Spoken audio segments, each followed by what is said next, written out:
Ladies and gentlemen, Binnall of America!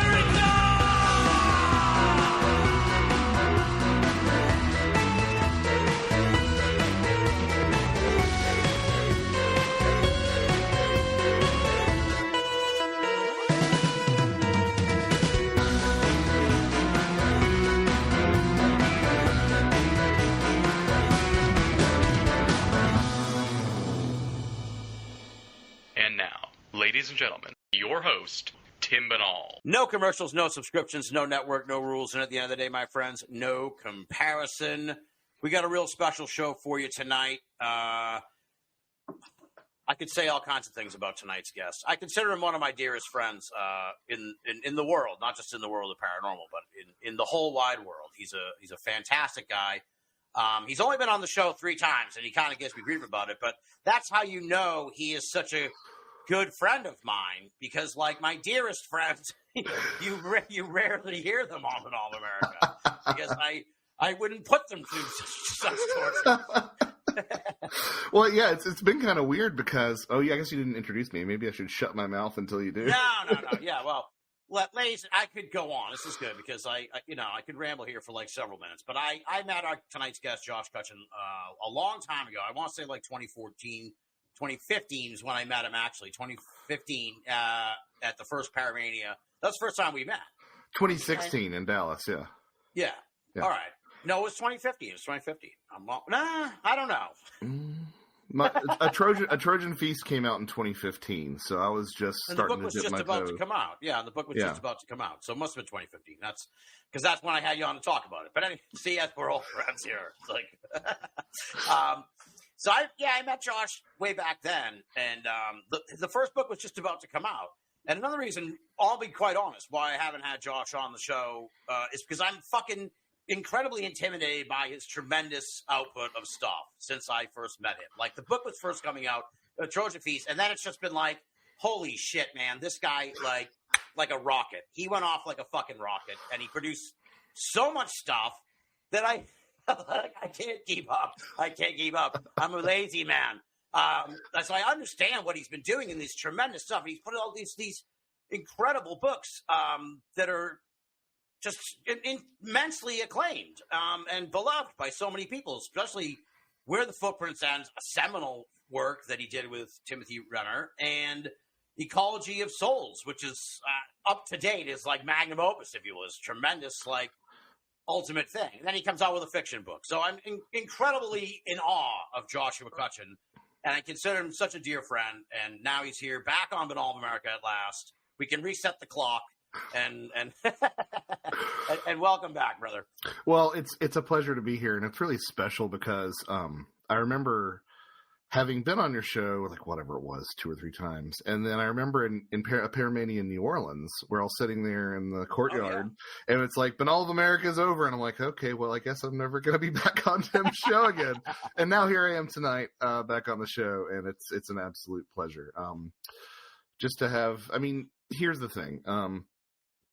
I wouldn't be where I am without a network of people who support me and a network of people who encourage me and, boost me and have kind things to say about me. And, you're part of that constellation of people who have helped me get where I am. So, thanks, man. Happy to do it. And ditto to everything that you said about friendship and whatnot. I mean, it's nice to be able to talk to you about anything, really, and I can't say that for a lot of people. So, I'm happy to be here, man. It's the BOA revival. I'm here for it. Yeah, it's gonna be fun. All right, so partly, but why kind of this came about is because you have an online course that's starting in a couple of weeks now. So now's the time to sign up, folks, for it, and it's through the Cosmos Institute, and it's on near-death experiences. Again, this is like. What I love about Cutch is that you get the Trojan Feast is like the food. The Brimstone Feast is like the smell. Feast of the Nights is like child abductions. Footprints, that's fucking Bigfoot, paranormal. Then it's like over Ecology of Souls, which is like a mind-bending thrill ride. And so it's like, he bounces or he covers all this stuff. And now he's diving into near-death experiences. And I'm generally, honestly, folks, a skeptic of sort of the online course. But if there's anyone I would take that I would trust, that I would know would labor over this and produce an incredible experience would be Josh Cutchin. So I'm like, all right, I want to give him his flowers ahead of time and alert people to this. So you've got this course that's coming up. How did this all come about, and especially sort of you delving into NDEs? Well, so I tend to, as you alluded to, bounce around from topic to topic, and what that usually entails is, it'll be so much easier to just talk about the same thing over and over again, right? But I tend to roll up my sleeves and be like, okay, I guess I'm learning about the science of smell now. When I did the Brimstone Deceit, and so it's sort of been that attitude with this sort of material. And I did, go. A lot of Ecology of Souls is about the near-death experience and about how a lot of these other different, contact modalities, to borrow a term from Ray Hernandez's Free Organization, a lot of these other instances where people contact intelligences bear the hallmarks of near-death experiences as well, even though there's no trauma associated with them or anything like that. Yeah. So. But at the same time, I didn't really think of myself as like the near-death guy. Like, there's plenty of people who are get really granular with it. But I was recommended to the organizers of the Cosmos Institute to teach this near-death experience course, and I was recommended by Dr. Jeff Kripal at Rice University. And they came to me with the proposal, and I was kind of like, is that my thing? But the more I thought about it, I'm like, of course it is, because of ecology. So it is structured like it's not going to be a near-death experience course that is super granular. It's not going to be like, oh, today's class is just on the life review. No, it's we're going to get through that, and it's also an advanced level course, so there is a certain amount of familiarity that's expected of students to come into the course with. So it is a 9-week course, 9 90-minute classes, with a Q&A each time. We're going to take a look at, basically the class is more or less divided into two halves. The first half is looking at near-death experiences, but, again, with my weird perspectives that I bring to it. That first half of the course is going to conclude with a Q&A session with Shirley Black, good friend of mine, probably the most studied near-death experience survivor in the world. She was studied extensively by Dr. Persinger, the pioneer, the God helmet stuff. Yeah.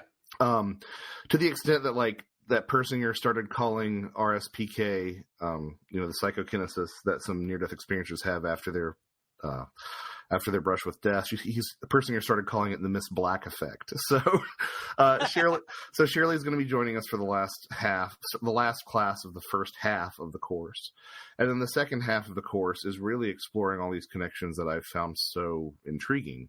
Connections that have been made here and there by different researchers, but not really put into dialogue with each other. So, you've had people come along over the years and say things like, oh, well, the near-death experience looks like alien abductions, and, oh, shamanic initiations look like alien abductions, and fairies look like aliens. But, what happens when you put all those together? What does that say?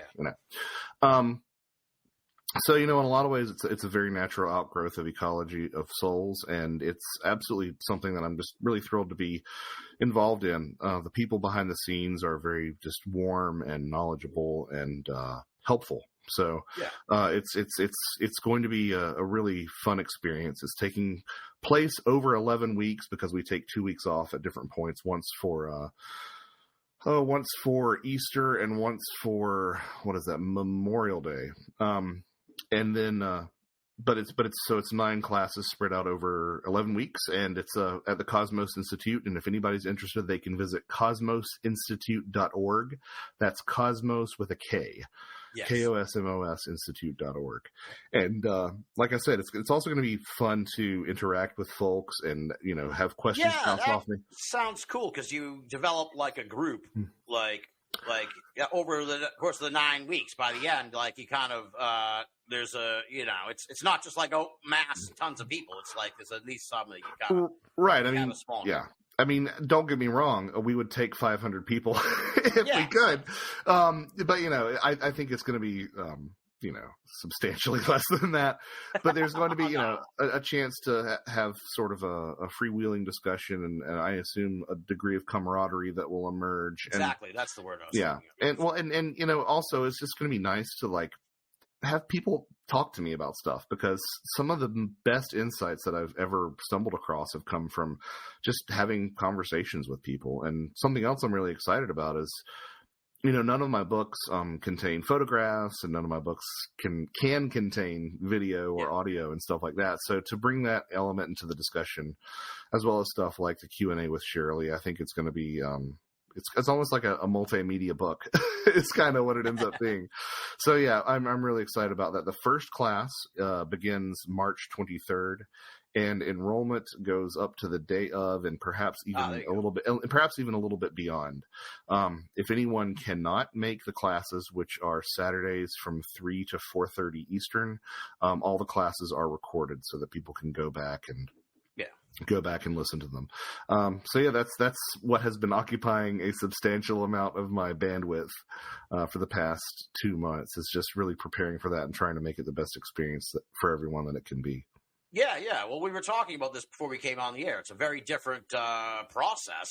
It's kind of like writing a book, but it's like it turned into like a multimedia presentation. So it's in a way, it's interesting because you just did the fiction book, so you're kind of experimenting with different mediums in a way of putting this information out there. Yeah, and it's a lot more conversational style. I mean, for better or worse, my stuff has been received as being academic, and just to be a little bit more conversational with people, and throw in the odd joke every now and then. It's not something that I do. Not something I do a ton in my work. So, and yeah, that's part of what I really feel a tug towards this year is just experiencing and expressing this stuff in different ways. It's part of the reason that I did my first novel, Them Old Ways Never Died, is because I wrote Ecology of Souls, which is still kind of a snapshot of how I view this whole thing. And it's like, well, what the heck do you do? Oh, I can curse. It's Binnall of America. Yeah.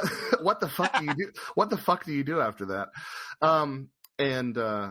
And so that was why I did the novel. And this is sort of a different expression of that as well. And, something else I have planned for the remainder of the year is doing a lot more field work. I started dipping my toe into the water with that a little bit more last year. I think I had maybe 4 or 5 different outings. For the most part, with perhaps one exception, they were all duds. But this upcoming year, I've actually I'm a probationary member of a paranormal. Oh, wow. Yeah, probationary member of a. I know, right? So I've got a P's and Q's, right? A probationary member of a paranormal investigation group. And, there is a service-based aspect to it because it's, mostly going into people's houses and being like, yes, it's haunted, or no, it's not. So, but that's just something that I've been wanting to have a lot more of, is that firsthand experience, because, I know you're like me, like you have very strong suspicions that this stuff exists, but the amount of genuinely personal experiences. Yeah. You can fit inside a thimble, right? You know? We did go in the Bell Witch Cave. Did you count that? No. So I don't know, kind of. I mean, it was the nighttime tour, which was kind of cool. No, the most. So let's see. I went on an overnight Bigfoot thing, not far from my parents' home in North Carolina.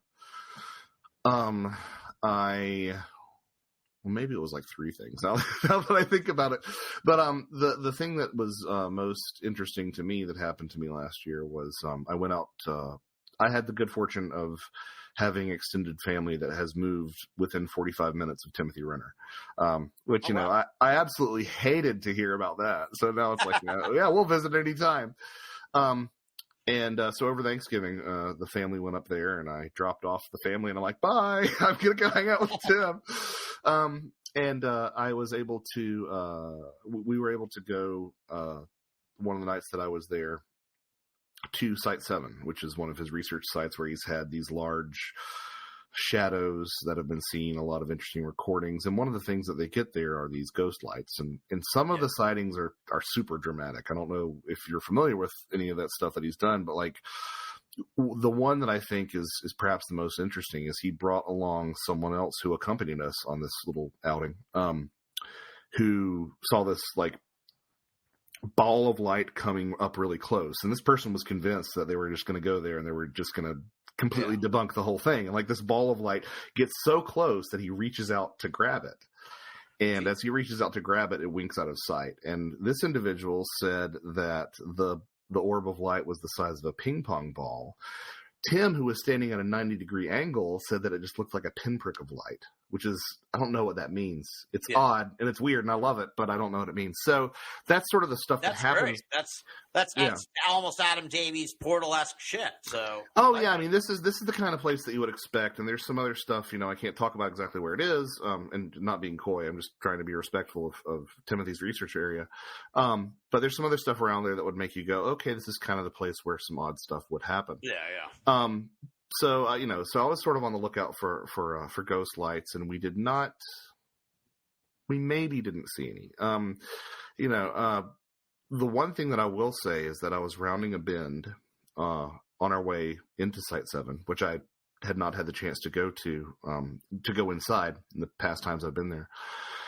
And as we're rounding this bend in the trail, I look to my right at this tree, and there's, a fork in the tree. And I see off in the distance what I presumed was a headlight. I only really saw one, moving from about the 4 o'clock position to the 10 o'clock position, not like, straight across. Yeah. And over the course of 3 seconds or so, it passed behind some foliage. So, kind of blinked out a couple times, but it looked just like like a headlight, it was just a headlight. Yeah. And I mentioned to the guys, and I said, I saw a headlight over there. And they're like, no, you didn't. And because, well, if there's a mountain over there, and they're like, we'll take you around that side of Site 7. There's no road to get on the other side of that mountain, on the other side of that ridge. And they said, it was really quiet out there that night in terms like we would have heard an ATV. We would have heard an ATV. So maybe, I mean, that's how half my shit goes, man. It's like, I have a lot of maybe experiences. You know what I mean? Yeah. Well, I don't know what you'd have to do to court a real experience. Well, it's funny. When I was talking to Steve Berg, way back when we kicked off the revival, the subject of where the footprints came up, and we were sort of talking about paranormal Bigfoot, and I was like, I think it never dawned on me till that conversation, but I was like, if the sort of theory that you guys put forward is correct, then that is much cooler for fans of Bigfoot, because that means that I could conjure Bigfoot like in my backyard. Oh, 100%. I mean, like it takes away all the limitations where it's like Bigfoot can't be like in the caloric needs of a 900-pound primate could never be met in your backyard. Yeah, it's that kind of thing, and there is no shortage of urban Bigfoot stories. I wouldn't call it. Right. I wouldn't call it. A plethora or anything like that. Yeah, it's not prevalent, but you just look a little bit and you can find them. Bigfoot rummaging through a city dumpster, or there are a couple of parks in Chicago where like monkey chatter has been heard, or there are primate footprints, or there's a very relatively famous sighting in Schiller Woods, which is in like sort of really near O'Hare. And it's, it's a park that's surrounded by, urban sprawl. And there was a sighting of a guy who was riding a bike. And if memory serves, he prayed the Bigfoot away, So it's double confirmation that this thing, at least sometimes, seems to have sort of a more supernatural source. So yeah, it does kind of, I don't know, I'm going to get kind of fancy here, but it does kind of re-enchant the world in a way, because it can happen anywhere you go. Like, it can happen in the park next to your house, no problem, no matter where you are. Right, exactly. Yeah, that's the cool thing. But yeah, for some reason, it's hard to. It only happens to people when they don't expect it to happen. That's why we kind of like get. Well, right. Like it only happened. It only happened. We already have that sense of wonder about it, so it's like, oh, we don't need. These guys have already bought into this shit, so I don't need to.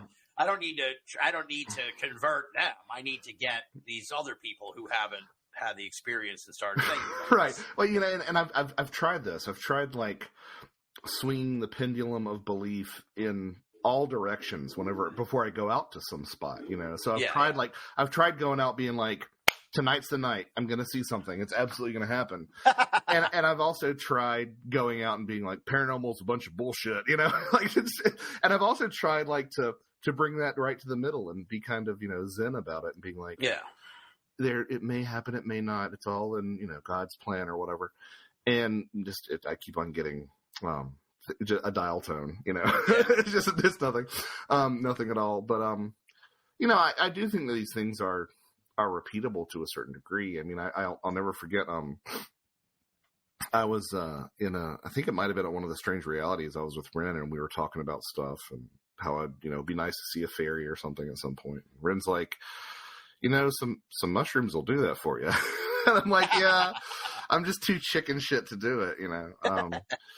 You know, and so I do think that this stuff can be conjured to a certain degree. Yeah, for sure. But yes, but you know, even the stuff that I'm really charitable towards, just doesn't really seem to have good results. In August of 2022, I participated in CE5, which, you know, you can say what you want to about Greer, but was this with Greer? Or you just it was not with Greer. It was with a different organization. All right. All very kind, warm, inviting people. Like it was a great experience. Of course. The whole weekend was great. Most cults are. No, sorry. But I have no idea. Honestly, they love bombed you. They love bombed you. We'll get there, because if you'd have seen what I did and what we did, like, you would have maybe thought that from a distance. But you know, but you can say what you want to about Greer. But I've talked to and heard stories about and from so many people who have participated in these events that have had odd things happen. Yeah. And what I find really interesting is that it's not always stuff in the sky that comes out after a CE5. Like, people will see ghosts or they'll hear a Bigfoot in the woods or something. You know, so it's strange things. You know, a lot of them fall into that sort of ambiguous category that we're talking about. So I showed up for this thing, and I'm like, it was across the street from the venue in a cemetery, like perfect setting, right? Great. And like, there's like a bowl, one of those bowls that you like take off your shoes and you stand in, and they like rub the bowl on the outside, and it raises your vibrations. And it's a thing. Yeah, like I said, if you've been witnessing from a third party spot, you'd have been like, oh. Wait a minute, you get into a bowl? You take off your bare feet, right? So take off your shoes, take off your socks, you get into a bowl. You step into this big, like, bronze bowl or something like that. I'm sure that there's some New Agers out there who are just absolutely screaming at their radios right now. It's called a Bell Holland. Right. All right. But then they, you know, they wave their things around you and they vibrate the bowl, and it's supposed to raise your energies. And of course, you know, I have a what's the best way to put this? I have a give and take, love hate sort of relationship with the New Age stuff. Yes, you know, I feel the same way. Yeah. I feel like I'd be. One minute I'd be like, "This is kind of enchanting," and then the next minute I'd be like, "This is fucking stupid." Well, what am I doing in this Bell Holland thing? I want to get out of it.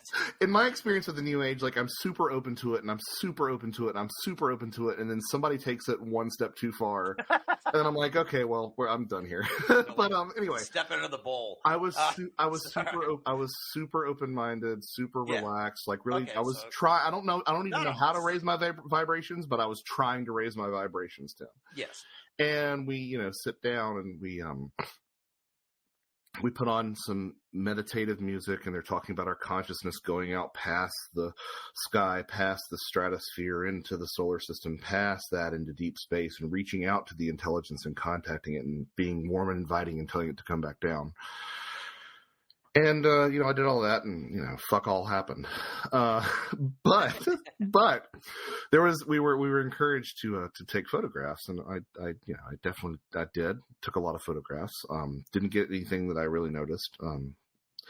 But there was a photograph that was taken by someone else, and it was very uncanny when I saw it the next day. You know, this participant was going around showing everyone, like, you know, look at this, and it's this disembodied head from, like, you know, the collarbone up, and it's blue and it's floating, and it's not like, oh, this might be pareidolia. Like, this is a face. This is completely a face, and it looks like this, like, Dickensian goblin, right? Like there's like this there's like this sort of like cravat or something, and like, you know, these sort of like high forehead and this sort of hair that's almost like a wig, and it's like, oh my goodness, yes, powdered wig. I'm thinking like powdered wig. Yeah, and when we're all like, I don't know who that's nobody that was with us. It's, you know, we're all talking and all this stuff, and finally at some point in the day, the photo gets shared, and someone goes, "That's Cheryl. That's her new jacket." Oh, and we've been talking this entire time about how hideous this goblin is, you know. Oh no! I felt sorry for her. But oh my god! But you know, I don't want to make that sound like I'm downplaying the event, because everyone there was lovely, and it was actually one of my favorite events that I've been invited to. Cool. I mean, yeah, it was super. It was a wonderful setting. We were treated like the speakers were treated like royalty. It was wonderful. But there were some humorous moments to be found from that as well. So yeah. So yeah. So how do you follow that up, right? Yeah, I don't even get on that. So I was on Vince Treewell's show. He asked me about the afterlife and shit, and of course, your subject, the ecology of souls, came up. We were kind of talking about the afterlife and whatnot. And I just made the sort of broad point that, and I was thinking about talking to you tonight. I was like, oh, maybe I'll ask Cutch about this. Where it seems like when you die, you must be given some kind of choice of what you want to do, because like this whole reincarnation, but then there's also, you know, going off to do something else or becoming a ghost. Some people stick around somehow. So it's like this I called it like the bureaucracy of the afterlife. There must be some kind of system in place. Yeah, I heard someone who thought that they were making a brilliant point, and I have plenty of objections to it, which I'll enumerate here, but they thought that they were making a brilliant point by saying, oh, well, reincarnation can't be real because why do we have ghosts then? Like one of these has to be wrong, right? And I think that is sort of a narrow interpretation of what could be going on. Number one, if you look at a lot of these reincarnative traditions, there are penalties, you know, for not doing what you were sent here for. So perhaps that is the reason why we still have ghosts and we have reincarnation. Similarly, it's operating under the assumption that ghosts are dead people, which is something that I become less convinced of by the year. You know, if you look at stuff like the stone tape theory, or, you know, there's an interesting conversation. For sure, yes. Well, there's an interesting conversation to be had about, you know, the fact that like the ghost of Mark Twain appears at like 4 or 5 different locations, you know. So is he hopping around, or is there something else, some sort of memory that's going on there? Or, you know, one of my favorite examples was that at the Biltmore House in Asheville, North Carolina, people said that they see George Vanderbilt smoking a cigar. And George Vanderbilt never smoked a cigar. He was a teetotaler. He didn't drink or smoke. Yeah. So there's something about expectations that plays into this. There's something about, you know, all these different things. So that's the second thing. But then the third thing is that you're also assuming that reincarnation is like this one-to-one thing. And I don't really think that that's the case. Because, we'll put that on pause for a moment. I do think that there's a lot of strong evidence for reincarnation. If you look at the work of Ian Stevenson and Jim Tucker, like some really good research. Yeah, there seems to be something to it. There seems to be something to it, yeah. And of course, you know, you can sort of say, well, these children who have these memories that are very specific to another person's last moments, perhaps they're drawing upon the Akashic record or some sort of store of knowledge or whatever. But, you know, it's still mystical at that point. Yeah, you're just it still implies. Yeah, it's still mystical at that point.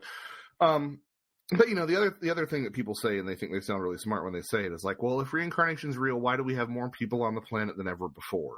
And my response to that is, you know, well, how many waves can be on the ocean? You know, an infinite amount. So if you're just dealing with like this just collective pool of soul, which again, for us to have sort of been bagging on the New Age movement, here I am using very New Age terms, but conceptually, I think it makes some sense. If you have this collective pool of soul energy or whatever, each of us are these little, you know, waves on that ocean, I think. And, but that also means that the parts of one wave are taken from the parts of a previous wave, but also parts from a different wave, you know. So that's also why you get things like people, you know, 7 people saying that they're Napoleon Bonaparte. Well, is because also, maybe it's different parts of Napoleon in different people, you know. Right. And also it's like, maybe there's more people. Maybe whatever's controlling the soul. Like, let's say there's someone could be running my character, and also someone could be running also a character like in India or whatever. You know what I'm saying? Right, so it's like you only need one soul to power several people. Well, I mean, skeptic. Well, that's one of the things they say. I mean, I disagree with it, having seen how different my boys have grown up being raised by the same parents under the same rules. But, that's one thing that they sometimes say. I think it might even be a Colin Wilson quote about, identical twins, 2 bodies, 1 soul. Because, you get these stories of these identical twins separated at birth who both marry women with the same name or men with the same name and they go into the same line of work even though they haven't talked to each other. Yeah. So I think that you're right. I think that I think it's a possibility. Let's put it that way. I think it's a possibility that there are multiple strings on the puppeteers marionette. I mean, that would be my explanation for the argument of like why it's like I can answer your skeptical. I can answer the absurd question with an equally absurd answer. It's like right, but I think going back to the original sort of thing that I brought to this conversation, like sitting there and saying, well, reincarnation can't be a thing because we have ghosts, just shows you how I don't think people engage with this stuff at the level that they could. And sometimes when they do, it's just that pop culture level, that consensus opinion level. And it's like, well, if you look into alternative explanations, then you can, sort of find an explanation that works for you, So, and you do get stories in the near-death experience literature of these ultimatums, not only to stay or go, but like, do you want to push the restart button, Oh, wow. Stuff like that. There are allusions to stuff like that. So, interesting. And of course, it's sort of a narrow data set because we don't have any information from the people who make any choice other than to return. Right. But, that's true. Yeah. But at the same time, there is this whole subset that is studied by near-death experience researchers of pre-birth memories, which I'm not passing a judgment on the authenticity of those, but they're common enough to not be ignored, and they bleed over into the UFO literature a lot. Pre-birth memories? Pre-birth memories, yep. Memories of being selecting or being assigned to a family. Weird. Oftentimes in these narratives, the people who remember this experience say that they were a ball of light, they were an orb of light. Wow. Similarly, you get a lot of stories of near-death experiencers who say, I was a ball of light, Yeah. Which has all sorts of implications for the rest of the paranormal and something I talk about a bit in Ecology of Souls. So then these pre-birth memories appear in the that's fascinating. In the alien abduction literature too. Yeah, and it's one of the reasons that I wrote Ecology. I mean, there are probably like 7 or 8 reasons why I wrote Ecology of Souls, but one of them was the fact that like I kept hearing these pre-birth memory stories in regards to ET, and like, oh, my ET family assigned me to this family on Earth to learn a lesson, and it's like I would hear those and I just go, what do I do with this? And it's not like I have like a religious or an ideological aversion to it. It's just like, I think that UFOs are real, and I think that UFOs are weird. So how do I fit these into that broader narrative? Like, can it be done? And once you start going down that path, you can start to integrate some of that once you start looking at the connections to death and all this stuff.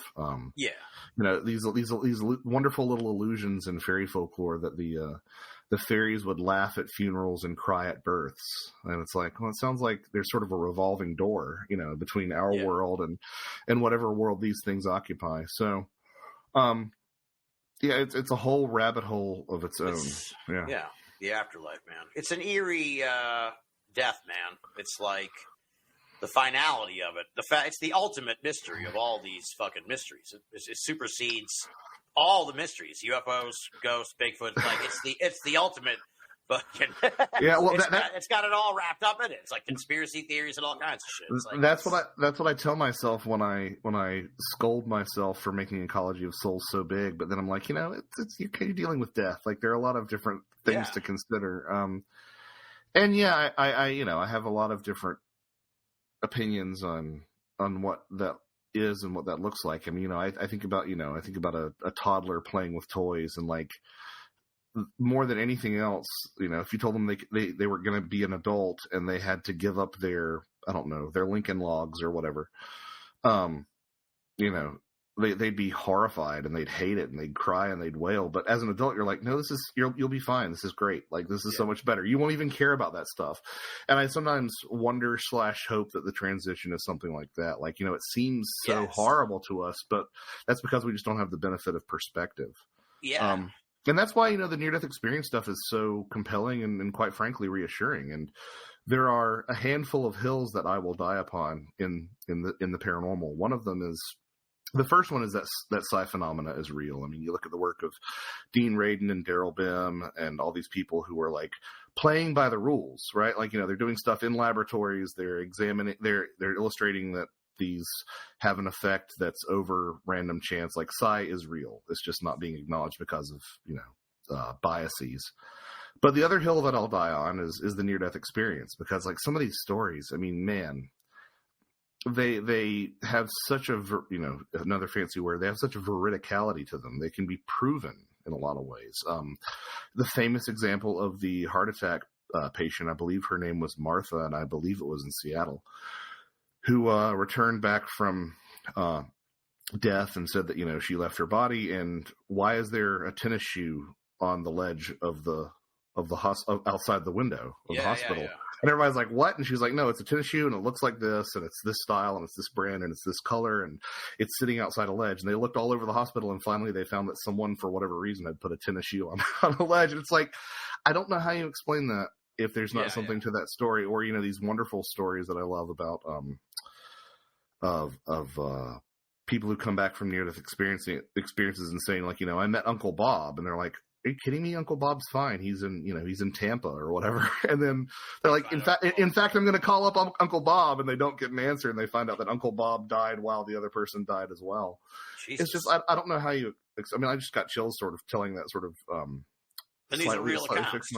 Well, I mean, I don't know if Uncle Bob and Tampa are the right proper nouns for that story that I just told. Right. But there are stories that are about people gaining intelligence that they have no reason to have access to in the short amount of time that they have during their death. Another good example of that is a story of and this is a little bit less provable, but I think is still compelling, of a man who died and met this other strange, gentleman on the other side that he did not recognize. And it wasn't until his mother died years later that she produced a photograph of his actual biological father, who had been the product of an extramarital affair. And it was an exact match for the guy he had seen. Yeah. But some of the less dramatic stories or the sillier stories are still that they can be verified. I would recommend anybody look into the work of Pim Van Lommel. He's the guy who did the 2001 Lancet study of near-death experiences. And he has an account in one of his books about a gentleman who had, he had coded, he had gone flatline, and he came back to consciousness and he said, hey, can you get my dentures out of this specific drawer? And while he was dead, like, they had removed, for whatever reason, they had removed his dentures and put them in this drawer that, like, there's no way he would have known. But like the nurse is like, that's exactly where I put them. And, describing things that people do, or like certain quirks that surgeons have, or things that they say. And this is when brain activity is non-existent. And sometimes they even have their eyes and ears covered. So it's not like, they're kind of sneaking a peek or something. So, yeah. And, there are some people who will dance around it and say, much along the lines of what we were talking about with reincarnation and the Akashic record, they'll say, oh no, the near-death experience survivor wasn't actually out of their body. They were retrocausally, psychically picking up on what happened in the room. And it's like, okay, like, dude, like maybe it is just what it seems to be, and I'm aware of the irony of me saying that, since I'm not into the extraterrestrial hypothesis. But sometimes I think that the more you sort of elaborate on these things, the more complex you make them. It's like, maybe it's just exactly as it seems like it is, that an aspect of the human self survives death, at least for a short amount of time, Now, did you ever look at the case of the lady? She was on Art Bell with one of the near-death experience researchers back in the day. She was a blind woman who had a near-death experience, and then she could see during the experience. It was a remarkable story. Not that one specifically, but you hear that a lot. You hear about people who regain their eyesight, having not had their eyesight. There are stories of people who have not been able to hear their entire lives, who can hear, or who can have telepathy. One of the things that seems to make sense in this context is that there's also these stories of 360-degree vision. So it's this idea that somehow your eyes are not the organ through which you're perceiving your surroundings. There's something, some sort of extended consciousness thing. Yeah, I can't even. That'd be awesome. Well, it's so wild because you hear those are the two things that I hear in from near death experiences that I can't wrap my head around. Pardon the pun. Are 360-degree vision and colors that aren't colors that we have on Earth. Yeah, I've heard that kind of thing. It's like yeah. I can't even imagine that. Like I can't even. Yeah, it's like how is that conceptualize that? Yeah. Yeah. That 360 vision. Yeah, I'm surprised that Apple hasn't tried to come out with something like that. Just hearing it, I'm like, that sounds fucking cool. Like that would be neat. Yeah, it would be super rad. Disorienting though. I guess. I mean, which way am I walking? You need to know which way was forward, I suppose. Well, you're kind of like a consciousness drone at that point. You just sort of it's like a ball of light. Yeah. You're just a ball of light. Yep.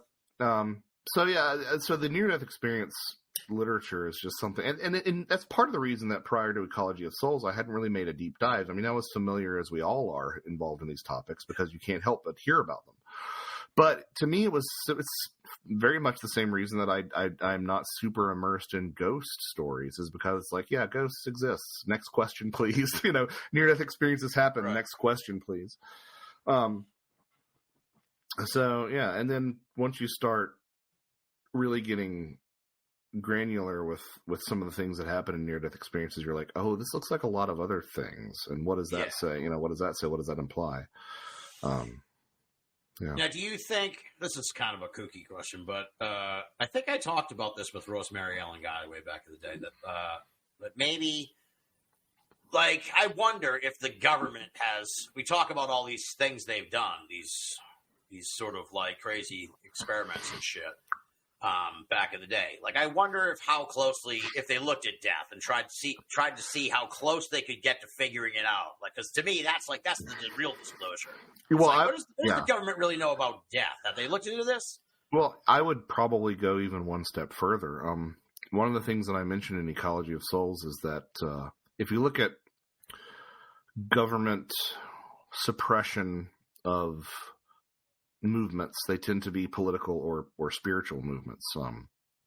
The Roman Empire was very famous for doing this sort of thing. So suppression of movements and also secrecy, because those are the things that are the primary threat to authority structures, right? It's politics and spirituality. I have a hunch that that's part of the reason for the UFO secrecy, that UFOs are real, and they kind of imply that regardless of how connected they are to death, right?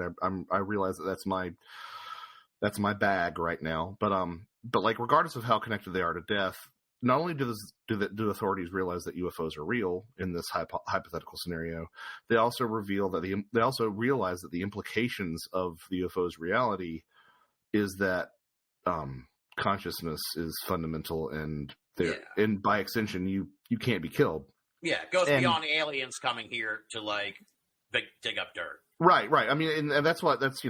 Well, we can sort of table the disclosure discussion for later. But I guess the reason why that would be a threat to authority structures is because any act of resistance against the state is predicated on an escalation to violence by the state, right?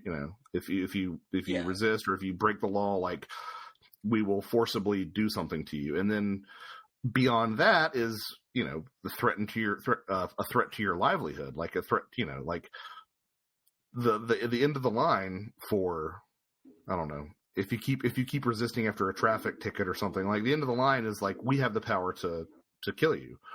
And but if we exist, then that doesn't matter. You know, if we exist beyond death, then that doesn't matter. Yes. So it completely strips them of their power, because there's nothing that they can put you through. Is I guess what I'm trying to get at. There's nothing that they can put you through up until the point of death that is really going to have an actual implication for you, you know, as a being. And I think that would be a huge threat to the establishment. You know? I mean, they talk about the alien, like the alien disclosure, like that would cause, like, no, the real chaos would be if they're like, look, it turns out there's something after death. People would fucking go bananas. You'd have people. You'd have people offing themselves. You'd have people killing other people. Yeah. It would be madness. So, and again, that might not be the reason for the UFO secrecy, but at the same time, I can say with some degree of certainty that a lot of the highly placed movers and shakers in the disclosure movement are aware of the consciousness connection and are standing by the assertion that you cannot separate the UFO from the paranormal stuff. It's all the folks that are into disclosure farther down the food chain. And I know that sounds dismissive, but I mean, like, the people who aren't bringing this stuff up to legislators and stuff, like so the people who are actually involved in pushing this further are aware of the consciousness connection and have even gone on the record as saying that they think that it has some sort of connection to death and these other stranger topics. So that's why I've been saying, you know, one of the things I've been fond of saying since the hearings this past summer is that unless your disclosure is really fucking weird, it's a partial disclosure. Because it's got to have something. There's got to be something to this question that is not just about we're not alone in the universe. It's got to be something about the underlying nature of reality. You know, it's funny. Like, it's funny in a way that the public hasn't put this together yet themselves. Where, like, it would be interesting to see this opinion expressed more broadly. Where it's like, hey, wait a minute. Maybe this doesn't have to do with aliens at all. So that's why they can't tell us, and that's why they allegedly can't figure it out. Like, it seems like no one's, like, you know, the New York Times or whatever, they're not putting forward this possibility. Yeah, it's been hinted at here and there. You know, I think one of the most public sort of hints at it was one of those Corbell and Knapp interviews with Joe Rogan, where they mentioned that there has to be some sort of secret that's super disturbing or super like beyond profound. It has to be something profound. Like, why the secrecy, you know? Right. And but here's the thing. Like, I know a lot of people are like, Josh is banging the drum about UFOs and death again, and is, you know, railing against the ETH again. But the fact of the matter is that if you take out all of the UFO accounts, even just lights in the sky that involve telepathy or that involve some sort of communication, mental communication between the witness and the object, you're left with a substantially lesser amount of UFO encounters, you know. And again, this is not my opinion. This has been expressed by a lot of science philosophers. I can think of like 3 or 4 off the top of my head. I guess it's not a lot, but you know. Tyson? Well, I'm sure he would. I'm sure he would say the same thing. Is that telepathy is fundamentally opposed to materialism. It's fundamentally opposed to physicalism, because physicalism and materialism says that the only thing that is real is the stuff that is measurable, the actual material. And telepathy is not that, and there's no mechanism that we can explain it. So, and then once materialism's off the table, it's like, well, these things could be anything. You know, they really could be anything, up to and including, you know, your own imagination and your imagination made incarnate. You know, I'm not saying it's all in your head. Imagination made incarnate, or any number of just really strange things. And so that's the thing that I always find funny, is how you'll get these people who are like, it's just aliens, but they can also, you know, move objects with their mind, or it's just aliens.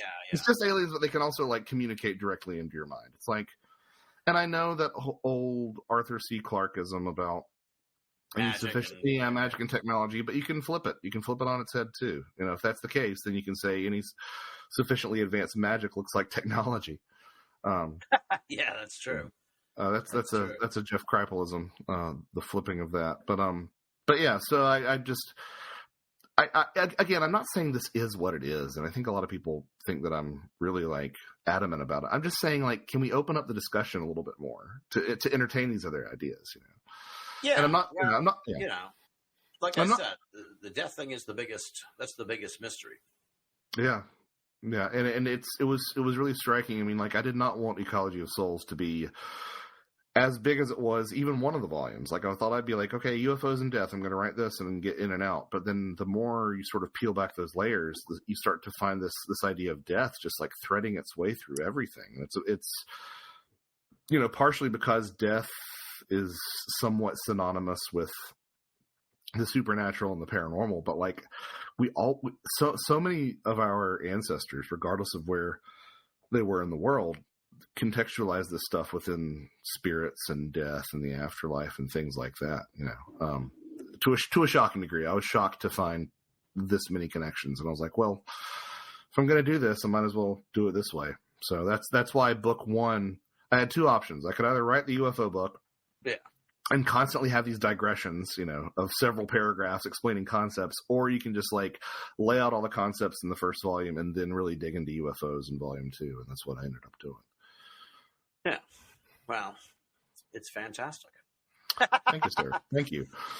Yeah. So I guess, to throw back to my crazy conspiratorial question, do you think the government ever tried to like figure out? They must have.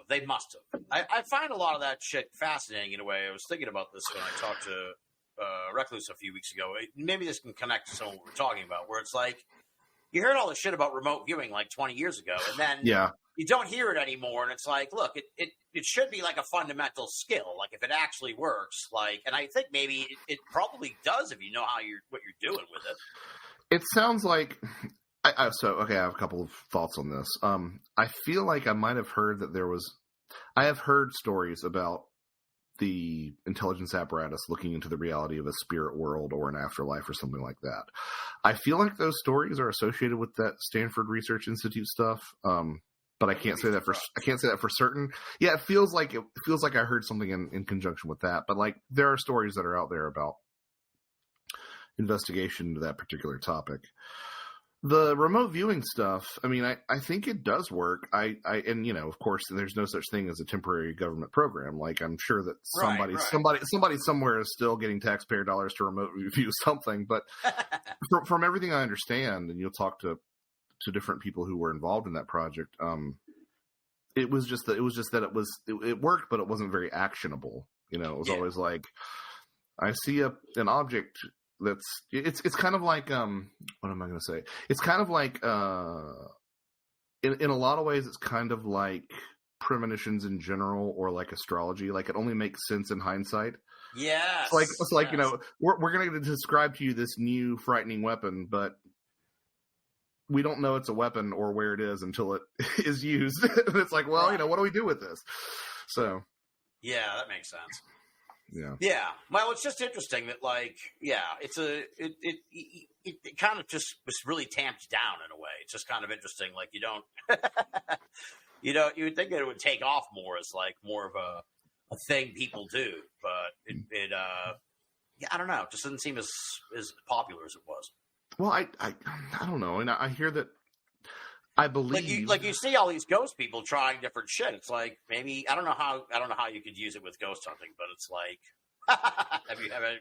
Well, you could probably be like, how did this person die? Let's remote view the exact circumstances of how they died or something like that. But I have heard, and I partially believe that we are all psychic and that we all can remote view and that we all can do the out of body stuff. It just seems like so much work. I think that I think if you spent like 2 hours a night trying to fucking remote view, I bet you like within 6 months you could remote view. I mean, if you find someone who knows how to do it and they show you how to fucking do it and they tell you how to do it, and you fucking practice for 6 months every fucking night for 2 hours, I bet you'd be awesome at remote viewing. Somebody listening, take up this job, please. But I can't even stick with a fucking meditation app for a month. You know what I mean? Like I want to do it. I want to do it so bad, but like something always gets in the way. You know, I skip a day and I'm like, oh well, I'll get to it, you know, tomorrow, and then tomorrow turns into next Thursday, and then it's like, well, I've reset my brain. I guess I just might as well abandon it.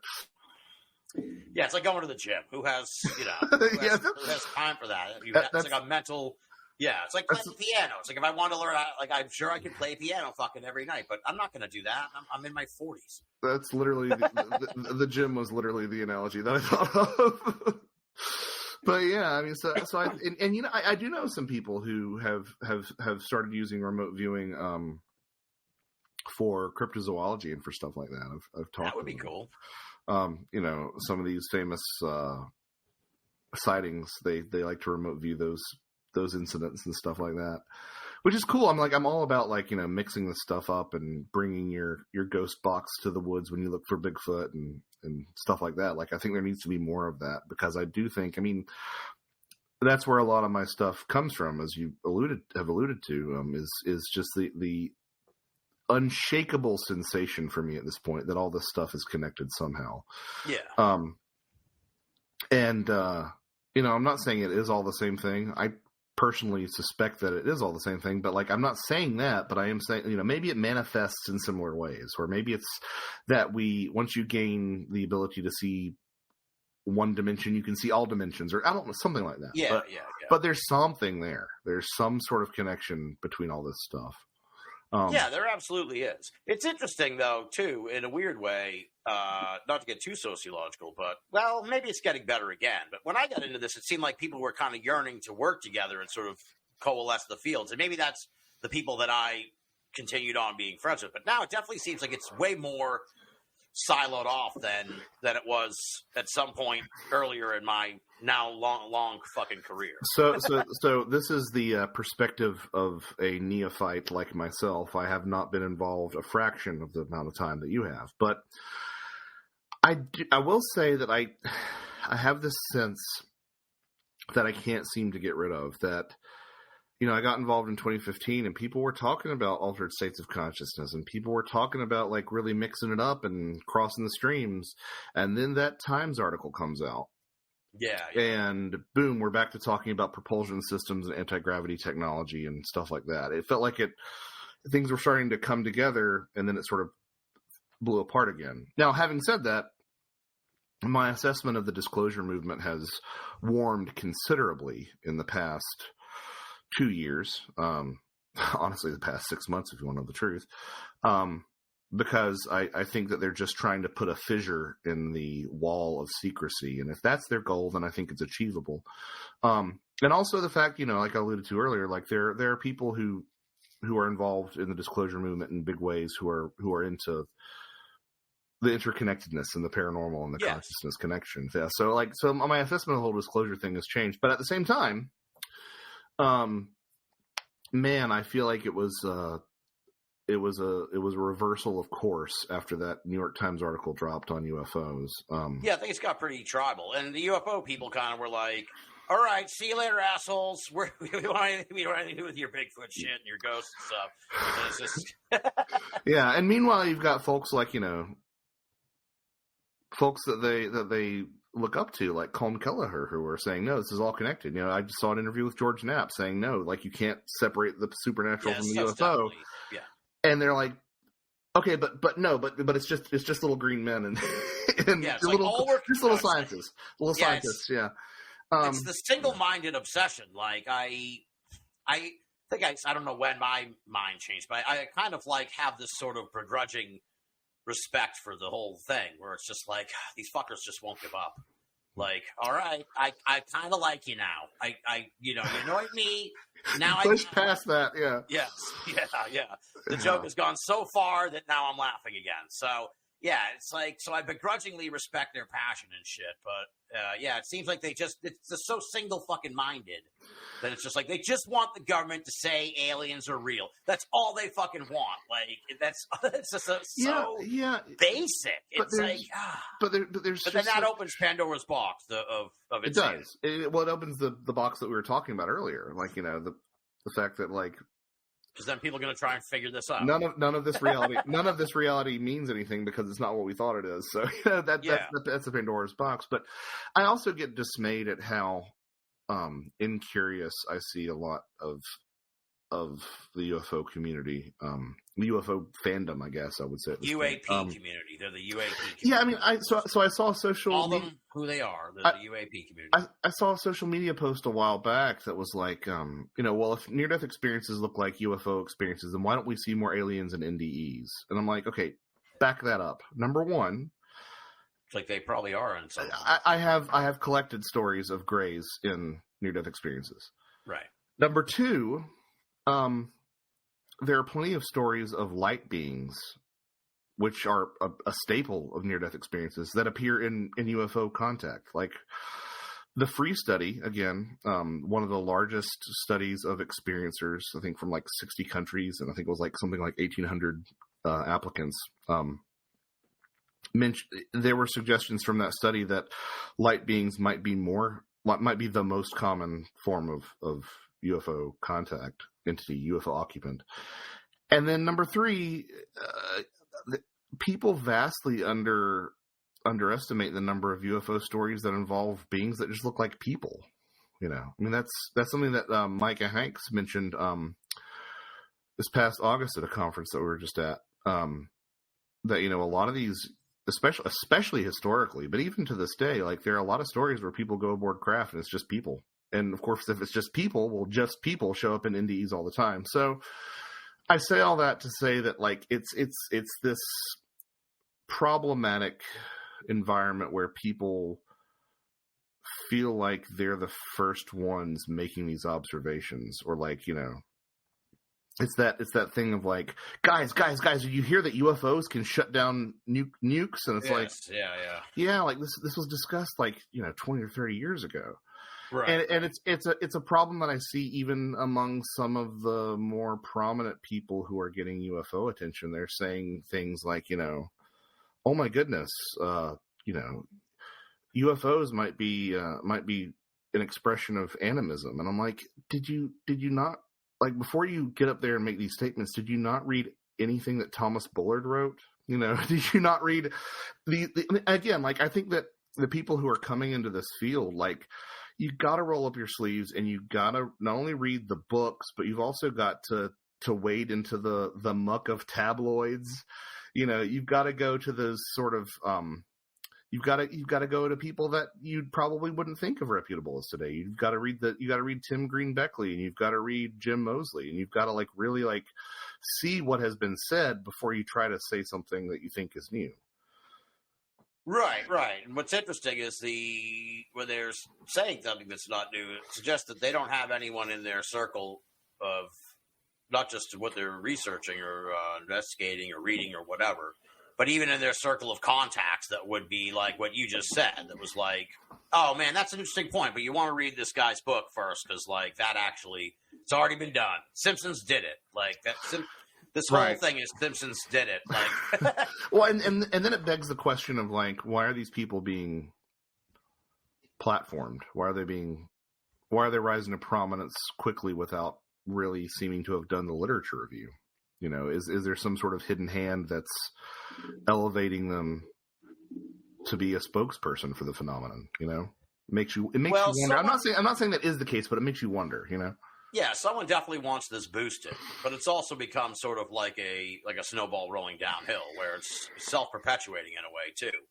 Yeah, like UFOs have leaped into another layer. They're like fucking Marvel movies now. They're like they're okay to talk about. It's okay for you to fucking be interested in it. You can. You know, you can be a UFO buff now, and it's as cool as being like, look, this is going to sound like gatekeeping, but fuck you, it's Paul Giamatti. So so he can have me on. So I'm like looking and reading. You know, I swim in the paranormal news cycle every fucking day. So I see Paul Giamatti. You know, he's nominated for an Oscar, but his real passion, Cutch, is his paranormal podcast. Yeah, where he talks to celebrities about paranormal stories, and it's like, that's cool and shit. And it's just like, oh man, like, and I'm sure he's read Cynthia Hind and Rosemary Ellen Guiley and Hans Holzer. Like, I'm sure he's done all that. Like, it does get gatekeepy after a while, but at the same time, it's just like, if you're really invested in seeing this move forward, like, let's not just rehash stuff that we've talked about. Like, let's the pop culturation of the pop culturation. I'll invent that word if it isn't a word, but say the pop culturation of UFOs it's kind of led to a lot of this stuff lifting up in a way, which is good, I suppose. But at the same time, it's odd.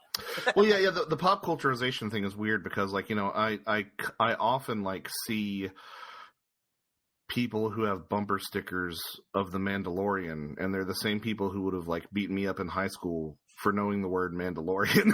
You know, it's like it's the conquest of the nerds and the geeks. I guess it's part of what we're seeing across all culture with the, you know, broad acceptance of Star Wars, which is about as geeky as football now, and the Marvel movies, and, you know, and now UFOs, which, you know, were the fringe of the fringe, you know, for the longest time. Well, so yeah, I think there was some reason why this broke through. Like, obviously the New York Times article but it was like some kind of dam broke. If people want to talk about disclosures, that was it, but it wasn't like what you thought it was going to be. Like, it was like, okay, now it's okay to talk about this shit.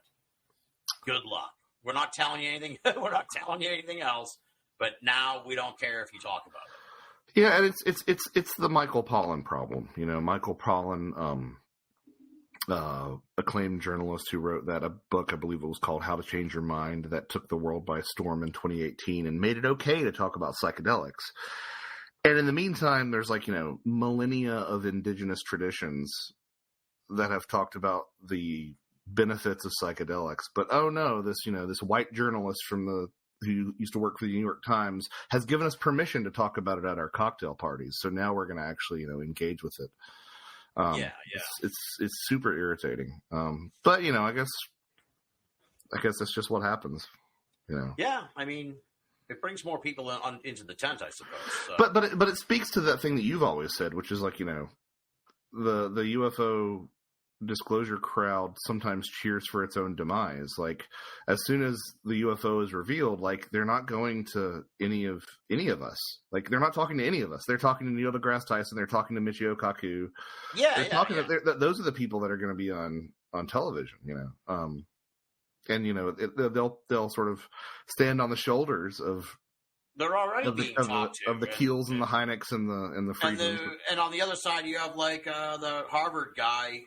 You know, he's so it's like, yeah, the old days of sort of the traveling circus ufology is, like, done, I think, or it's dying out now. Yeah, and it's sad because I do love it.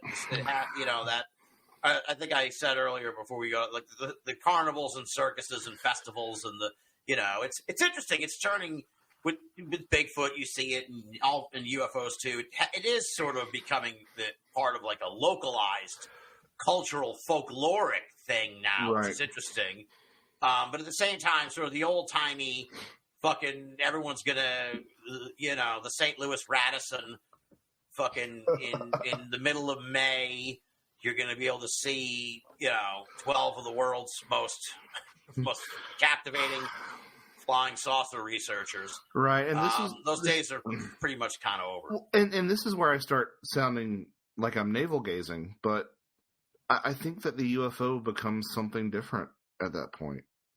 You know, I think that the UFO, again, I'm sounding like, you know, I'm sniffing my own farts over here and getting all academic, but, like, I think that the UFO is sensationalism, and it is being on the margins, and it is sort of residing in this sort of seedy basement of a Radisson conference, you know, like that's what the UFO is. It's not this glossy naughty thing packaged for mass consumption. Yeah, it's kind of naughty. You know, I remember as a kid, you know, one of the main reasons that I read Bigfoot books was because I go to the library and like picking out a UFO book felt like I might as well have been pulling a Hustler off the shelf. Yeah, it was like subversive. Yeah, it was just something that was just kind of just an icky feeling that I couldn't shake. Now, obviously, I love UFOs now, and like I'm totally into it. But like that was sort of the cultural, the cultural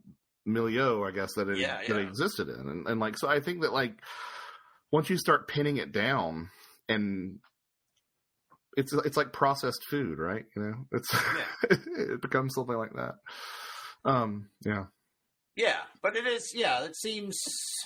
Yeah, there's been a rehashing, a revisiting of this stuff where local communities are embracing it, which is good. Like I said, part of the folklore, especially Bigfoot. I find that a lot. Like these towns are like, oh, we're the Bigfoot capital of whatever and shit, and we're going to hold an annual festival and everything. It's like, well, that's pretty cool. So it's as communities do it more, that's good because there are a lot of those popping off, and I think that's I think it's important for the same reasons that I like to buy local. You know, it's all about, you know, supporting your community, supporting the uniqueness of certain areas. You know, the only downside is if they have vendors, there's always like soap. Maybe like 15 to 20% are the soap. And the other like 20% are like homemade jewelry, and it's like I don't have any use for any I've got my Bureau of Paranormal Research and Defense. Nice wood burning wooden plaque that you gave me over here on the wall. Like that's the kind of stuff that I want. Like I want UFO encrypted tchotchkes, you know. Yes, I want like handmade fucking Bigfoot paintings or whatever. Yes, or the stained glass Bigfoot that I got in Sutton. That's sitting in my kitchen. Yeah, I mean that's what you want. But yeah, it's always kind of but that's kind of a small price to pay for seeing this take off. It's kind of one of the more amusing things. And I kind of wonder if like, look, it's rough out there. Like it's a rough time to be on this planet. That's for sure. I mean, don't get me wrong. Like we don't. It's not the Oregon Trail, right? You know what I mean? Right. But in terms of like instability and in terms of being unsure about what the future holds, like it's one of the most unstable times I think we've seen in 150 years or whatever, in the West at least again. And so a part of me wonders if the reason that you're seeing this interest in the paranormal, this acceptance of the paranormal, is because people are confronting things like death and like, you know, the end of time and falls of civilizations. Like they're actually having to stare that in the face, and they're like, it upends the predictability of reality enough that you're allowed to entertain things like UFOs. So I'm not sure that if it wasn't for the geopolitical instability of the moment, if we would even be talking about UAP. You know? Yeah. It's like a humanity-wide existential crisis is like unfolding right now. We know the planet's dying. There's tumult, geopolitical tumult. There's domestic tumult. There was just a pandemic. It's like man, like I need like a few just really quiet years here. Yeah, and I don't think we're going to get that. But that's very much in line with, like, you know, George P. Hansen's Trickster in the Paranormal, which is talking about how these things thrive in that sort of unstable liminal zone and all that stuff. I mean, I know it sounds really heady and academic, but it's Hansen's work, I think, has borne itself out numerous times to be pretty consistent. If you bet on that interpretation of the phenomenon, it usually seems to pay off. Yeah. Well, which is why I'm interested to see where all the disclosure talk lands, right? You know what I mean? I mean it's interesting. I mean, I was kind of when I turned the corner, I was like begrudgingly respecting them in the summer when they had the big hearings, and it was like, well, them fuckers are pushing that alien like right to the finish line here. Like we're getting closer and closer to like they're really. But then this report comes out last week, and it's like, yeah, we didn't find any evidence for aliens. So you. Well, it's like I have a myriad of thoughts. But I mean, the faith in every one of our institutions has been so undermined at this point. It's not going to matter. Like you could have. Here's what I had a panel at DragonCon again last year because anyway, August was a very busy month, one of the things that I said, think about the person that you didn't vote for in the last presidential election. Now imagine that they are president, and now imagine that they're telling you that aliens are real. Do you believe them? You know what I mean? And it's like, there's no way. I really, regardless of what's said, at least here in the U.S., half the country is going to say it's real. Half the country's going to say it's fake. Yeah, it's bizarre. It's like you said. The pandemic was the alien. That's super insightful. Yeah. Yeah, the pandemic was the alien invasion. We saw what people did. Like they took sides, and the country split down. I don't know necessarily what the percentages were, but certainly, even if one side was bigger than the other, the little side seemed louder. But I suppose it depends on what side you're on. But anyway, so again, it's like, what did people fucking expect? Like, the thing is, just the whole thing, when you really take a step back and like look at what happened, like they were ordered to go look in the archives to figure out if there was some evidence that some fucking smoking gun document that fucking, there was a picture of an alien. It's like what did people really expect? Right. Like, they're not going to fucking, it's not going to be like buried on page 38 of a report. Like, it's just, to me, that was like the funny part where it's just standard operating procedure here. You're not going to get it in that fucking form. And for an institution to even say that there is evidence of extraterrestrials, I do sympathize with the extraordinary claims require extraordinary evidence bit. Like, I think that, like, you can't take that lightly, coming from an official mouthpiece. It's one thing to, which is another thing that I've thought a lot about, is that, like, I think that disclosure is individual. I really do. I mean, it's, absolutely. You have to look into stuff and read and research and maybe have your own personal experience. And like, you have to convince yourself. And like, it doesn't need to be a proclamation from on high. Like, it needs to come to you. You need to find your own way to that conclusion that this stuff is real in some sense, Yeah. Well, I don't know who the hell I was talking to on the show, but it's, people need to kind of, if you really want to get into this UFO stuff, if you're in the UAP crowd, you're probably not listening to the show anyway, but like, step out of that thing and just go on your own and try and stop bothering the government about it. They're not going to, I don't necessarily think you're going to get what you're looking for in the form of the aliens. Like, as you said, they can crack the secrecy of something. I mean, maybe that could be an interesting development, but it's not going to come in the form of the alien thing.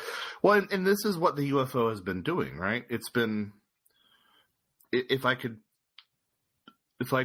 propose a level of meta position control over reality / the narrative, the UFO is changing the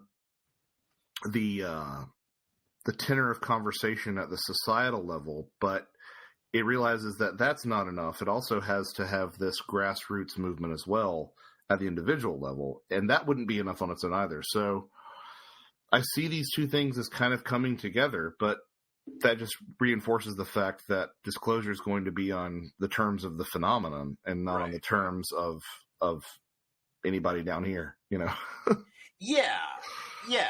Well, in a way, it's kind of, I see it also as sort of a challenge to these UAP folks, where it's like, look, the government says they don't have anything. Show me the fucking aliens. Like, it goes back to this. Like, if you say, if all you have are stories, like the government said, we looked at your stories, they don't. So you got to step up your game. Like, UAP, like, you need to step up your game. Like, we need, like, crystal clear footage of a fucking UFO or actual alien or some kind of something tangible. I really think you should sell bumper stickers of "Show me the fucking alien." I'm getting close. I would totally. Well, I mean, because that's the only, That's the only thing that really. That's the only thing that would matter. That's the only thing that would tip the balance, if anything would. Again, that's back like to our original points. Yeah. And it's good to tie it to the paranormal in a way. It's also, I think, that people, the expectation that this is going to unfold in the narrative way that people are pushing for, betrays the very essence of this phenomenon and the paranormal. It's going to happen when you least expect it. It's going to happen on its terms. It's going to happen like it's just going to fucking do what it wants to do, and you can't wrangle it. Not if you've never read a UFO book. You know what I mean? So, and that comes back to that's why I'm not sure if the old guard of ufology is cynical or if they just have a better grasp on the way that this thing has always played out and the sort of, cat owner with a laser pointer that the phenomenon seems to be, it is in complete control of what happens. And, I know that some people will say, like, you're introducing God through the back door or something with this discussion, but like, that's just what it's, if you look at this, if you look at what happens, like that's what always seems to be going on. Every experience fizzles out in this inconclusive, hey, maybe it happened, maybe it didn't. Here's some physical evidence, but there are also holes in the story over here. Like it always sort of ends that way. And I've been comparing it lately to if you've ever tried to pick up a watermelon seed, and you grab it, and the more pressure you put on it, the more likely it is to just go bing and fly across the room. And so it'll be interesting to see what happens. The thing that I'm concerned about is being fed a tidy explanation of what's going on that isn't what's going on. I'm concerned about that version of disclosure that is not fucking weird. That people will say, oh, okay, well, this is what's been going on. And then you try to, like, convince them otherwise. And they're like, but no, they said this. And it's like, well, Right. That was what I was wondering with this report. Like, is this going to turn into, I don't think it's going to have the cultural impact of the Condon report that kind of like killed ufology to the public, killed UFOs to the public for a long time. I think people are just already set in their ways. They just believe that the government's covering it up. So they're just like, yeah, okay, well, I don't think it's going to really change anyone's fucking mind. But it is that dichotomy of, like, when they say there aren't aliens, I don't believe them. When they say that there are aliens, I do believe them. even though it could come from the exact same person, not even the same organization. Yes, they would have believed them. Yes, if the report said there was aliens, they would have fucking believed it. Yeah. So it's Yeah, and I guess that's just sort of consistent with the shortcomings of critical thinking that we have at this juncture in our existence. People just don't examine. They don't interrogate their own biases anymore. If they ever did, I mean, I can't say that they ever did, but I feel like it has gotten worse. Where confirmation bias is a real thing. Yeah. On people have lack of self-awareness, I find, all the time. I see people posting on social media, I'm like, did you think before you fucking, posted that? Or even just hanging out with people, it's like, Jesus Christ. And we all do it. Like, I do it. Of course, yes. But at the same time, like, try to sit back and perceive the irony of your closely held positions. And it's that old Terence McKenna quote, if it's real, it can handle the pressure, so I like that. If your narrative has to reconcile all data points, or there's something wrong with it, Yeah.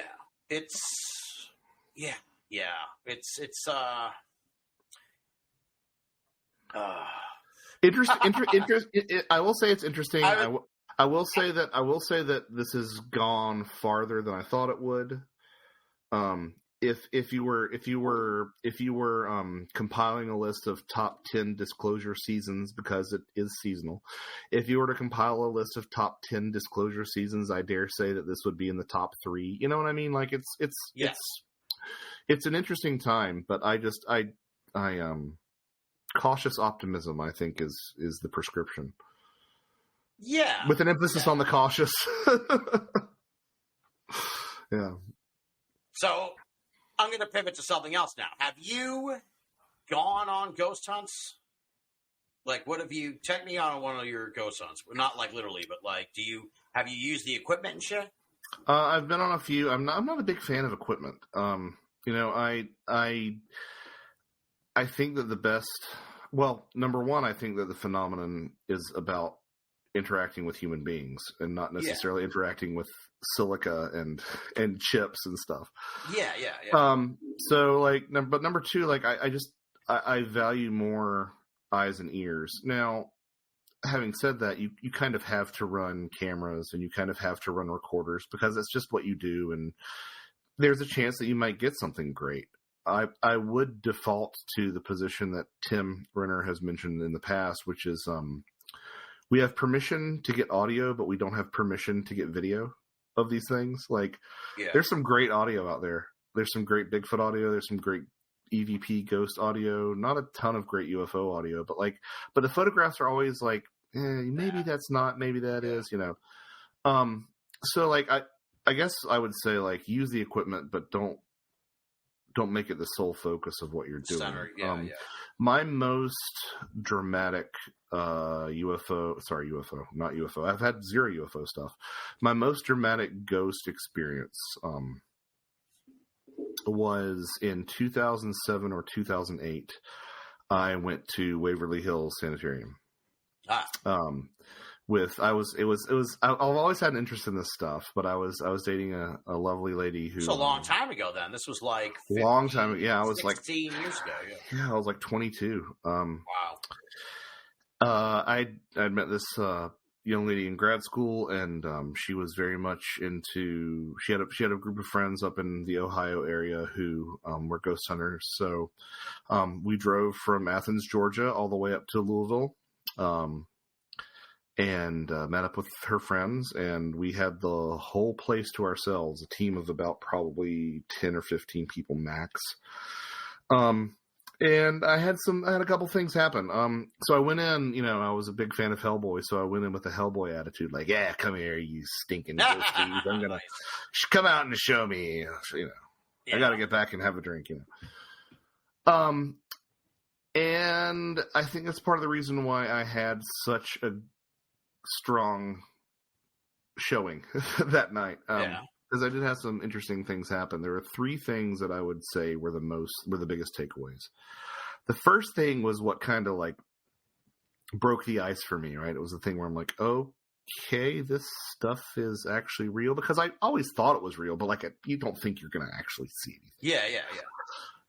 And the first thing was, if you're familiar with Waverly, it's shaped like a big, wide open U, okay, like we're talking about like, maybe like straight line of rooms and then like 45-degree angle wings on either side.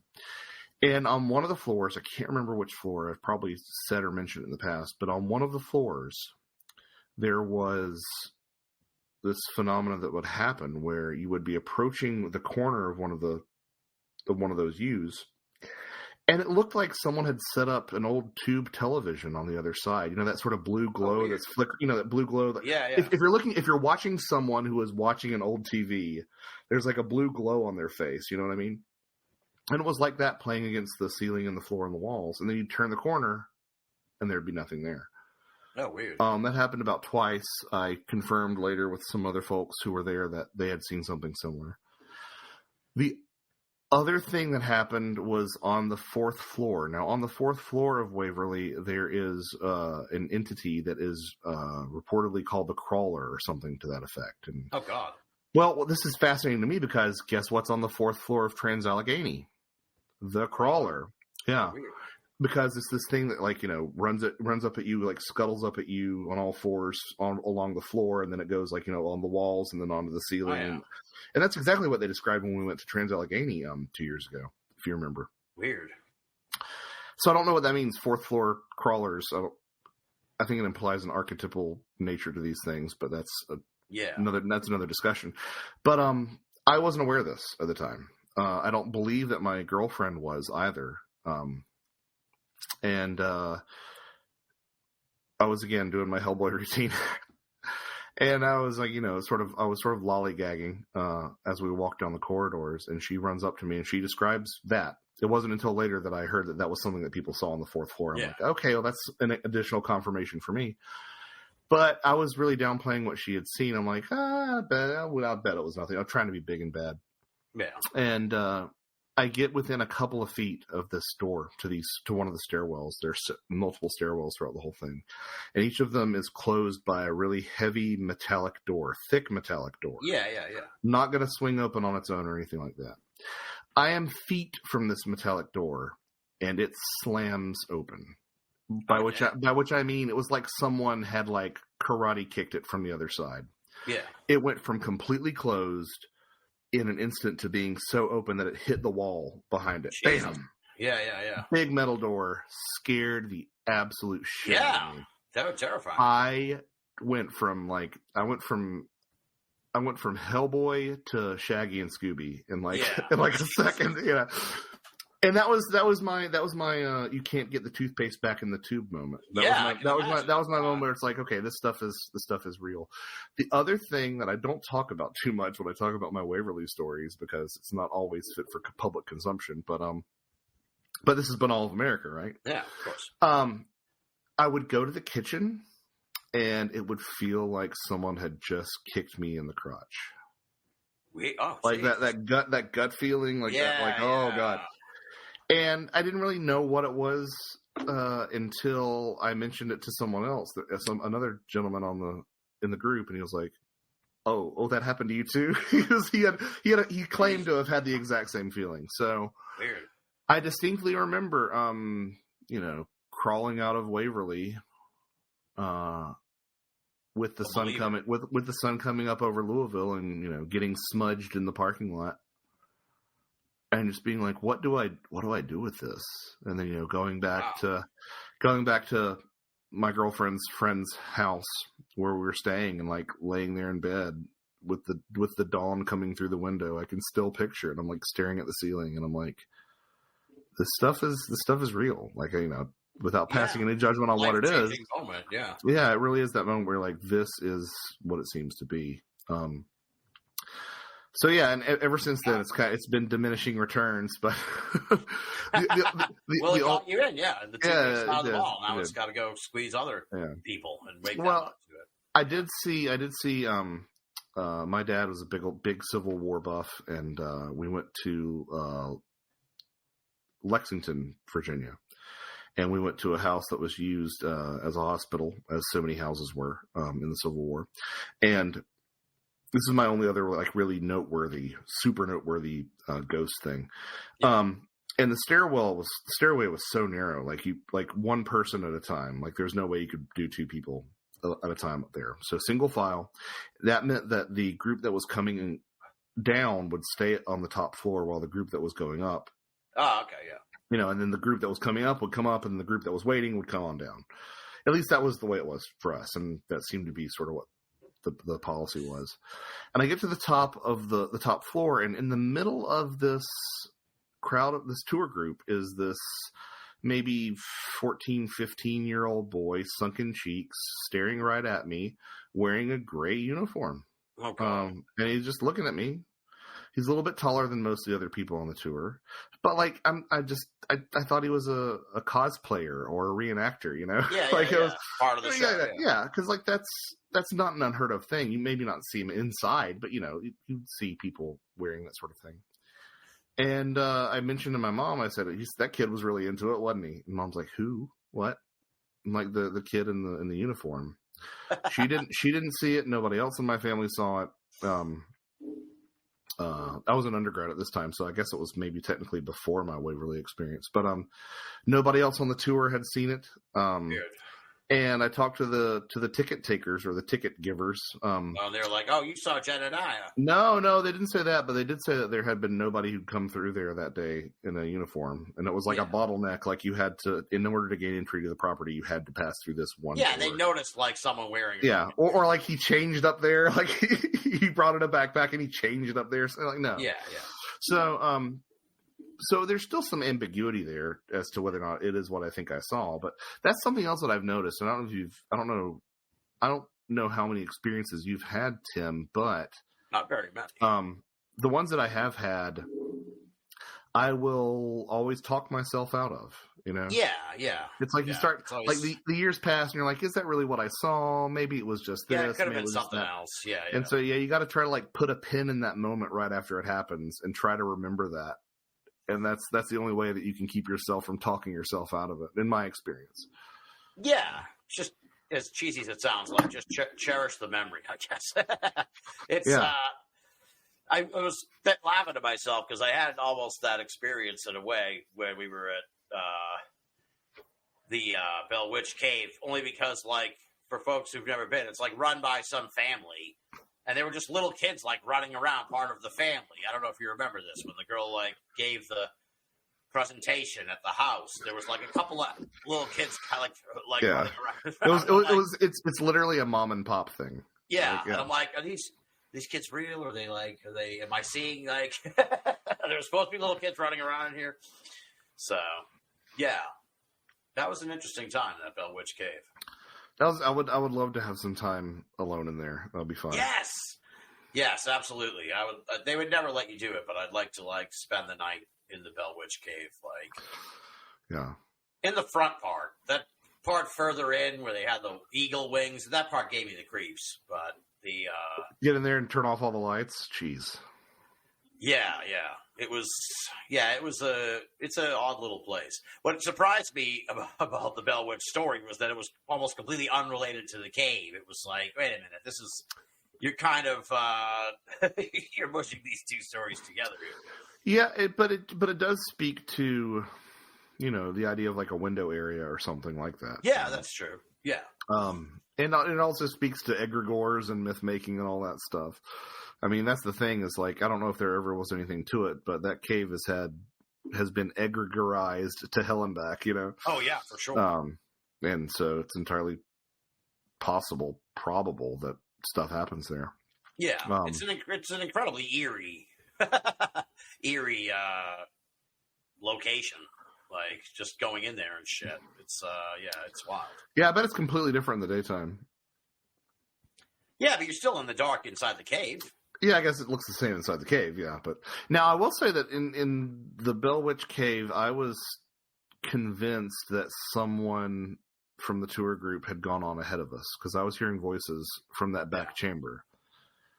And then I mentioned it to the tour guide, and he was like, yeah, that happens all the time. So maybe that was a thing. I don't know. Yeah.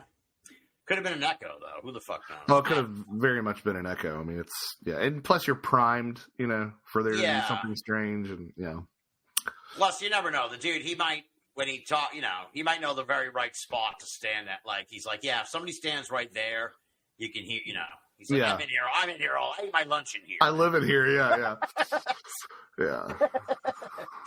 See, that would be the people I'd love to talk to. Just be like, okay, dude, what are the weirdest shit you've seen, man? Like, Well, yeah, and that's the thing. Is like, I have a sense, and obviously I haven't done a giant survey or anything, and you will hear stories of employees who haven't seen a thing, but I have a sense that, like, most people at places like that, I would even say most people at any sort of historical location have had something strange happen to them.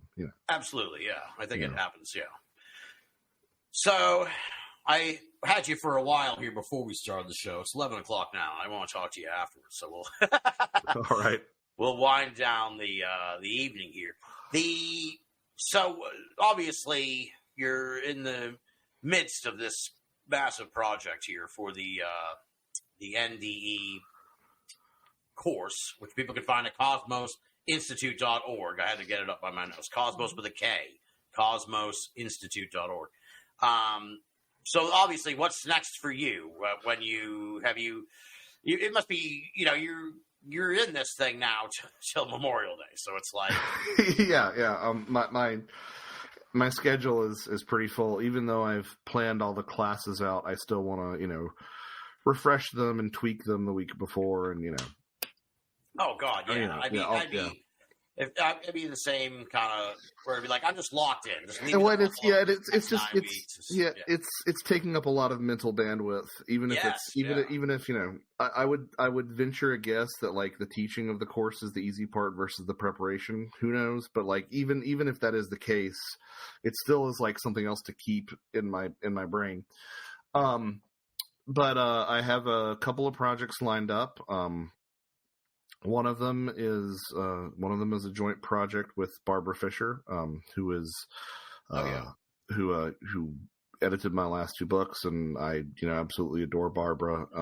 And so we're doing a project together. I'm not entirely sure how much I'm supposed to say about the subject matter, but it's a topic that is just it's like drinking through. It's not even like drinking through a hose. It's like drinking through Niagara Falls, like just in terms of like just the amount of data that we're going to have to crunch. But we're starting to make some headway on that. I also picked out a topic for my next solo book, but heaven knows when I'm going to get around to that. And then I had two more ideas for future books come up. So I've got plans for the next couple of years. And then you never know. You might get an idea for another fiction book and be like, I'm going to do this instead for a while. Yeah, I really enjoyed writing the novel. It is simultaneously harder and easier, because you're not scrambling to get quotes right, and you're not scrambling to get your sources, lined up in your notes and stuff. But at the same time, like, you're staring at that blinking cursor and and it's got to come from you, yeah, exactly. Yeah. Although a lot of it doesn't come from you, a lot of it just seems to come out of nowhere. But anyway, so yeah, I've got a couple ideas for that too. It's just a matter of finding the time in between everything else. I am still writing YouTube scripts for the channel What Lurks Beneath. Yep. Yes, What Lurks Beneath. Yep. Not every video is one of my scripts, but every other video to every third video is something that I've written, and I don't have enough kind things to say about the guy who runs that channel. He's a wonderful human being. Best boss I've ever had. And that keeps me busy because it's What Lurks Beneath. Yeah, it's that alone is 10,000 words a week. Oh wow. So yeah, but luckily I write really fast as you can tell from my output. So and a lot of this. And what are the topics I've known you do this for a long time. I just can't consume. No, you're good. No, paranormal media. I totally get it. And what I always try to do is slip in some medicine with that spoonful of sugar. So right. No, I guess what I'm wondering is what topics do you cover? Through this What Lurks Beneath. Not a lot of UFO stuff. The UFO stuff doesn't seem as popular on that channel for whatever reason. But like specific cases and like of different things, different stories. Yeah. I mean, like so the best stuff is the stuff that's a single case that you just do over the course of an episode. So like the Atlaw or the Hexam Heads. That's another one that we did. But it's all about that kind of thing. It's all about. I would say that there's probably like an eldritch undercurrent to a lot of this stuff. It's all about like, the deep, dark, supernatural powers. And it's very much geared towards being frightening. I source all my stuff. Like I know that there are a lot of YouTube channels that use AI to generate stories and straight up make up stuff. Like there are those, but I source everything that's in my scripts, and a lot of cryptid stuff. My boss has a real soft spot, as do I, for like really rare cryptids, like the one-offs and stuff. Like the Have you ever heard the story about this hairy octopus, the hairy land octopus? I think a couple of guys were driving like in Brazil or something. They saw. Yeah, it was in Spain. Okay. And they come across this like hairy octopus. Yeah, Nate Brislin wrote about it for America. Yeah. So he wrote about it for Coast to Coast. Nate Brislin wrote about it for Coast to Coast. Yeah, so like stuff like that is also really it goes over really well. That's a cool case, yeah. Yeah, and so and what's so great about this is that he lets me pitch different ideas, and he has yet to say no to any of my pitches. Yeah. He's also assigned me some stuff, but he has yet to say no about any of my pitches. And sometimes it's something that it's an aspect of the paranormal that I myself have neglected. And so I'll push myself and be like, I need to learn about so-and-so. I know that there's enough material here. And so I get the chance to, have basically a funded deep dive into this particular topic or this particular case. So yeah, that's what I was alluding to in a sense, or when I asked you that, because I see a similarity with my job too, where it's like I learned so much shit that I never would have learned, just about different cryptids all over the world, or like old stories and legends and like that. It's like it's like they pop up in the news, and I'm like, well, I need to learn everything about this legend. Yeah, I mean, 100%. One of my favorite things to do is to there are a couple of different books that I have. I have a book on curses, and there's some there's some chapters in there that I've always found really interesting, but I've never actually sat down and read and like learned the narrative of how things unfolded. So sometimes I'll be like, can I write about this curse or this this particular chapter? Yeah. And he's like, yeah, sure. So I actually like get to read about it and do some research for it. Yeah, it's fun. Yeah, so it's really been an incredible opportunity, and I feel really blessed to have that in my life. So between the YouTube gig and this teaching gig for the next couple of months and other book projects, and then trying to be a functional human being and have a family and play gigs still. Wedding season is coming up, so I'm getting busier with gigs too. I have no minutes to spare. Yeah. Well, that's good. That's good, man. Hey, I think being busy is better than being bored, honestly. Absolutely. Yeah. Absolutely. All right, so you're going to be busy pretty much all year, so that's good. That's good. And folks can find out more at joshuacutchin.com. That's obviously your website there. And of course, and folks, this is coming out. This episode's coming out Wednesday, the 20th. So this thing's going to start in like a few days. Now's the time to sign up for it. And it's at cosmosinstitute.org. Yep, cosmosinstitute.org. That's Cosmos with a K. And I'm really looking forward to having that opportunity. Awesome. And joshuacutchin.com, as you said, is the place to find out where I'm going to be next and what I'm working on and what I've just come out with. So yeah, all your projects. Your one-stop shop. Yep. Cutchin there. And get the books, and that's it, man. Thank you so much for coming on the show. I really do appreciate it. It's funny, like we talk all the time, but I don't. Right.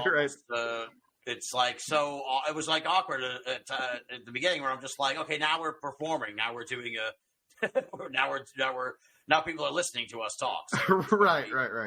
No, no. This was great, and I did kind of feel that way too at first. It's like, oh, it's like we're having a bunch of people listening to a phone call, but but yeah, we fell into our stride for sure.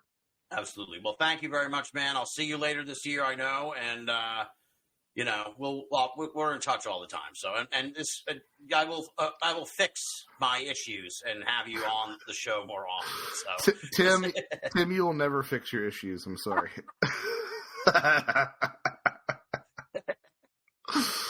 There you go.